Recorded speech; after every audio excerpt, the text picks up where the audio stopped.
fún ìṣàkóso rere àti ìtànkálẹ̀ fún gbogbo aráàlú lórí ètò ìdìbò gómìnà ti ọdún 2027 tí aṣòfin Ọlálékan Solomon Yayi ẹgbẹ́ kan tí a mọ̀ sí Caucus 702 ti sí ọ́fíìsì tuntun amáyédẹrùn ìgbàlódé kan sí òpópónà Ìjẹ̀bú Ìjẹ̀bú Òde. Fatima Hasan péjú pésẹ̀ síbi ìfilọ́lẹ̀ ọ́fíìsì náà, ó sì jábọ̀ròyìn pé àwọn ẹgbẹ́ náà tún kéde àtìlẹ́yìn wọn fún ààrẹ Bọ́lá Ahmed Tinubu àti gómìnà ìpínlẹ̀ Ògùn Dàpọ̀ Abíọ́dún. Ẹgbọ́ròyìn náà síwájú sí i. Ọ́fíìsì agbègbè aṣòfin ìlà oòrùn tó wà ní Ìjẹ̀bú Òde ni àwọn ọmọ ẹgbẹ́ Caucus 702 kórajọpọ̀ sí, tí wọ́n sì ṣiṣẹ́ takuntakun láti rí dájú pé aṣòfin Ọlálékan Solomon tí ọ̀pọ̀ ènìyàn túmọ̀ sí Yayi di gómìnà ìpínlẹ̀ Ògùn ní ọdún 2027. Lẹ́yìn ìgbà tí wọ́n ṣe ìfilọ́lẹ̀ ẹgbẹ́ tó ń ṣe àtìlẹ́yìn fún Yayi tí a túmọ̀ sí Caucus 702 ṣe ìwọ́de láti ààfin Àwùjalẹ̀ sí òpópónà Fọlágbadé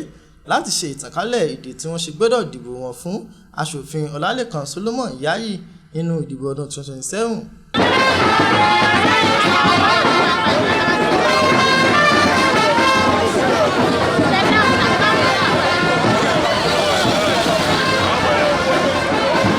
Aṣòfin Ọlálékan Yayi tí dókítà Adéjàre ṣojú rẹ̀ gbé oríyìn fún àwọn ọmọ ẹgbẹ́ náà fún àtìlẹ́yìn alágbára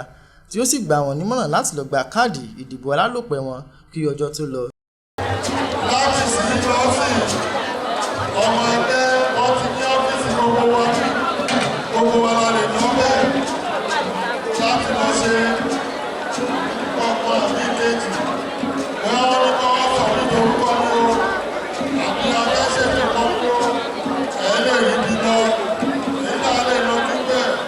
àwọn ọkọ̀ tí ó bá yé ní ẹlẹ́bẹ̀rẹ̀ ìbéèrè wọ́n lè láyé níbẹ̀. Olùdarí gbogbogbò fún ẹgbẹ́ Caucus 702 Kóìkí àti onímọ̀ ẹ̀rọ Kúnlé ó tún ṣàfihàn àwọn àǹfààní tó rọ̀ mọ́ ọ́fíìsì agbègbè aṣòfin tí ó sì tún sọ pé kí wọ́n dìbò fún ààrẹ Bọ́lá Ahmed Tinubu ní ẹlẹ́ẹ̀kejì àti ìdìbò fún gómìnà ìpínlẹ̀ Ògùn Dàpọ̀ Abíọ́dún sí aṣòfin ìlà oòrùn ìpínlẹ̀ Ògùn nínú ìdìbò gbogbogbò ọdún 2027. Caucus 702 tí ó jẹ́ agbátẹrù